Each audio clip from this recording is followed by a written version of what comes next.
घर में लाए गए नए रोबोट की वफादारी चेक करने के लिए लड़की ने उसे एक कमान दी। ये सुनते ही रोबोट बिना कुछ सोचे समझे तीसरी मंजिल से नीचे कूद गया। कुछ ही देर में दरवाजे की घंटी बजी। आदमी ने दरवाजा खोला तो देखा कि रोबोट बुरी तरह से टूट फूट गया है। हालांकि एंड्रयू ने किसी का नाम नहीं लिया, लेकिन मालिक तुरंत समझ गए कि ये उनकी बेटी की ही कोई शरारत है। इसलिए उन्होंने अपनी दोनों बेटियों को नीचे बुलाया और उन्हें अच्छी तरह समझाया। उन्होंने कहा कि आज से एंड्रयू भी इस परिवार का हिस्सा है, कोई भी उसे परेशान नहीं करेगा। एंड्रयू नॉर्थम कंपनी का बनाया हुआ एक नैनी रोबोट है। जब से वो बना है तब से वो रोबोटिक्स के 3 नियमों को मानता आ रहा है, जिसमें से एक है इंसानों को कभी नुकसान न पहुंचाना। जहां बड़ी बेटी उसे बिल्कुल पसंद नहीं करती थी, वहीं छोटी बेटी उसके साथ बहुत अच्छे से रहती थी, क्योंकि उसे लगने लगा था कि एंड्रयू में भी फीलिंग्स है। एक बार सफाई करते समय उसे जाले में फंसी मकड़ी को मारना था, लेकिन पता नहीं क्यों उसने ऐसा नहीं किया और उसे जिंदा छोड़ दिया। उसकी ये छोटी सी हरकत आगे चलकर पूरी इंसानियत की किस्मत बदलने वाली थी। एक दिन एंड्रयू दोनों बेटियों के साथ बीच पर खेल रहा था। छोटी बेटी ने उसे अपना सबसे प्यारा क्रिस्टल का घोड़ा दिया, लेकिन उसे पकड़ते समय एंड्रयू के हाथ से वो गलती से गिरकर टूट गया। अब तो घर में सिर्फ छोटी बेटी ही उसे पसंद करती थी और वो भी उससे नफरत करने लगी। मुझे तुमसे नफरत है, चले जाओ यहाँ से। एंड्रयू को समझ नहीं आया कि वो क्या करे। तभी उसे जमीन पर लकड़ी का एक टुकड़ा दिखा।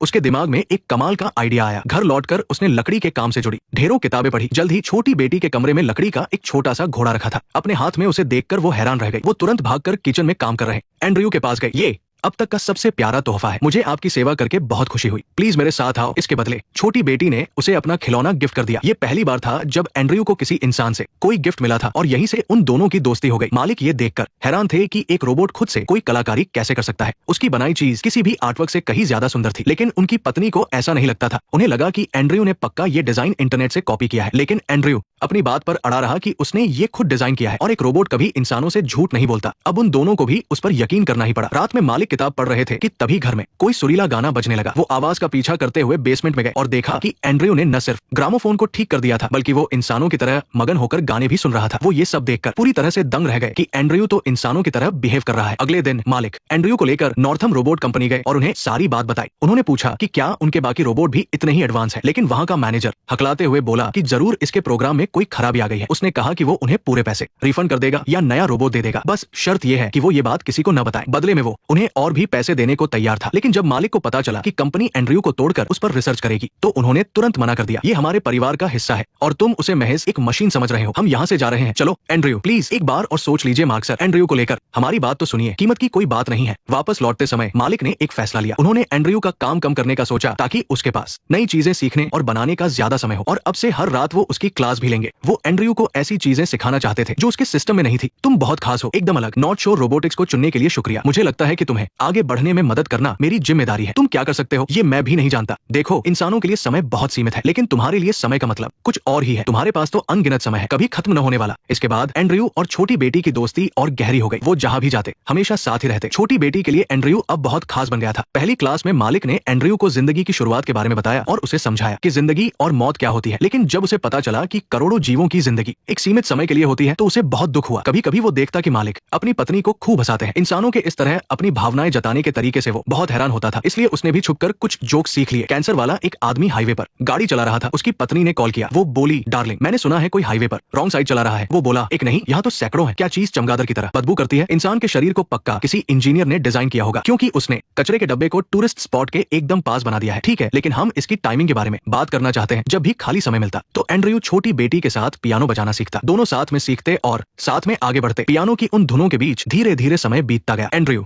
आज भी वैसा ही था, लेकिन छोटी बेटी अब बड़ी हो गई थी। उसने एंड्रयू को बड़े ही प्यार से किस किया। हालांकि एंड्रयू ने अब तक बहुत कुछ सीख लिया था, लेकिन वो प्यार के इन जज्बातों को समझ नहीं पाया। पूरा घर तरह तरह की घड़ियों से भरा हुआ था और ये सब एंड्रयू ने ही बनाई थी। जब भी 12 बजते तो सारे घर में उनकी जोरदार आवाजें गूंजने लगती थी। हालांकि उन्होंने आधी घड़ियां बांट दी थी, लेकिन फिर भी ये बहुत ज्यादा थी। जब भी वो बजती तो इतना शोर होता कि बर्दाश्त करना मुश्किल हो जाता। मालिक ने सलाह दी कि इन घड़ियों को बेच दिया जाए, और चूंकि एंड्रयू एक रोबोट है, उसे पैसों की कोई जरूरत नहीं है, इसलिए वो पैसे घर के खर्चे में काम आ जाएंगे। लेकिन छोटी बेटी ने साफ मना कर दिया। उसका मानना था कि एंड्रयू की मेहनत का पैसा उसी को मिलना चाहिए। बेटा, मैं एंड्रयू के लिए हमेशा सही फैसला ही लूंगा। एक दिन हमें ये समझना होगा कि वो सिर्फ एक मशीन है। तुम अपनी भावनाओं को उसमें इन्वेस्ट नहीं कर सकती। छोटी बेटी अपने पिता का इशारा समझ गई और ये सारी बात एंड्रयू ने छुपकर सुन ली थी। अगले दिन मालिक एंड्रयू को बैंक ले गए और दुनिया के इतिहास में पहली बार किसी रोबोट का बैंक अकाउंट खोला गया। वो घड़ियां इतनी खूबसूरत थी कि वो सब बहुत ही ऊंचे दामों में बिक गई और देखते ही देखते एंड्रयू अमीर बन गया। रात में एंड्रयू अपना काम कर रहा था कि तभी छोटी बेटी वहां आई। बातचीत में गलती से एंड्रयू का अंगूठा कट गया, पर गनीमत थी कि ज्यादा नुकसान नहीं हुआ। कंपनी जाकर इसे से ठीक कराया जा सकता था। छोटी बेटी उसे एक जरूरी बात बताने आई थी। पिछली रात उसके बॉयफ्रेंड ने उसे प्रपोज किया था। हालांकि लड़का दिखने में स्मार्ट और बहुत अच्छा था और जीवन भर साथ निभाने लायक था, लेकिन फिर भी वो कोई फैसला नहीं कर पा रही थी। एंड्रयू को ये बात समझ नहीं आई। उसके हिसाब से तो ये एक बहुत अच्छी खबर थी। मेरा एक बहुत खास दोस्त है, वो एकदम स्वीट अनियन की तरह है। मैं जब भी उसके साथ होती हूँ तो मुझे किसी और का ख्याल नहीं आता। मुझे लगता है इसकी वजह से आगे चलकर परेशानी हो सकती है। हाँ, लेकिन इसका सीधा सा जवाब यह है कि आपको शादी कर लेनी चाहिए और अपने दोस्त को भी बता देना चाहिए। क्या? नहीं, मेरा मतलब है कि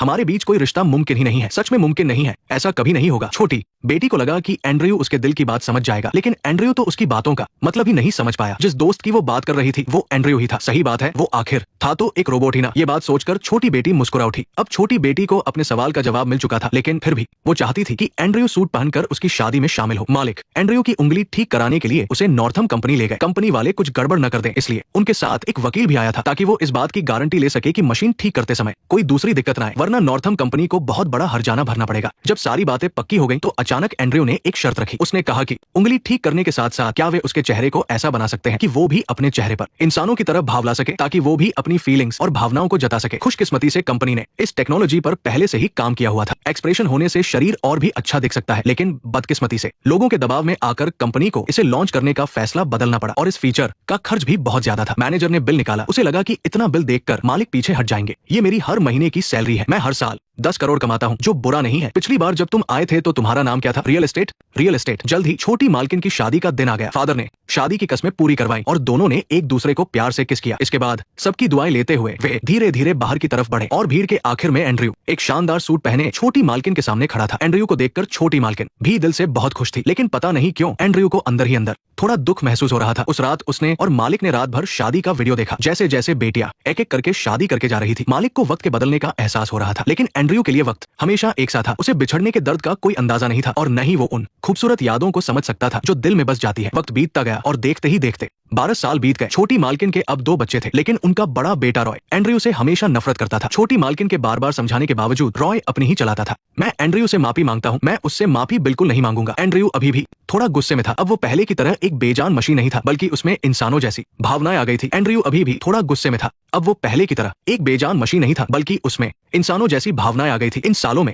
एंड्रयू ने बहुत सारी किताबें पढ़ी। उसने इंसानी इतिहास को समझा और पाया कि इंसानों ने कई खौफनाक जंग लड़ी है, चाहे वो छोटी हो या बड़ी। लाखों लोगों ने सिर्फ एक मकसद के लिए अपनी जान दी है और वो है आजादी। अगर आजादी इतने सारे लोगों के लिए जरूरी है तो यकीनन ये बहुत अनमोल होगी। इसलिए वो भी आजादी पाना चाहता था। रात के वक्त सूट पहने हुए एंड्रयू मालिक के पास गया। उसने अपनी सारी जमा पूंजी निकाली ताकि वो अपनी आजादी खरीद सके, लेकिन उसने कहा कि वो अभी भी तीनों नियमों का पालन करेगा और हमेशा की तरह मालिक के परिवार की सेवा करेगा। बस उसकी पहचान में एक बदलाव होगा। वो अब मालिक के परिवार की कोई संपत्ति नहीं रहेगा। तभी छोटी मालकिन अंदर आई। मालिक को लगा कि उसी ने एंड्रयू को ऐसा करने के लिए कहा था। तो तुमने उसे ऐसा करने का आदेश दिया? तुमने उसे अपनी बात मानने पर मजबूर किया? नहीं, ये फैसला उसने खुद लिया है। तुमने ही उसके दिमाग में ये बात डाली है। नहीं पिताजी। अगले दिन मालिक ने एंड्रयू को उसका बैंक कार्ड वापस कर दिया और उसकी बात मान ली। अब तुम्हारे पास 3 हो गए हैं। मैं चाहता हूँ कि तुम ये घर छोड़ दो। लेकिन मालिक, मैं जाना नहीं चाहता। तुम्हें आजादी चाहिए थी तो तुम्हें इसके नतीजे भी भुगतने होंगे। एंड्रयू के लिए उसने अपनी समझ के हिसाब से आजादी तो पाली थी, लेकिन साथ ही उसने उसे भी खो दिया जो उसे अपने परिवार का हिस्सा मानता था। जाने से पहले मालिक ने एंड्रयू को आखिरी सबक दिया। एंड्रयू, तुम खुद को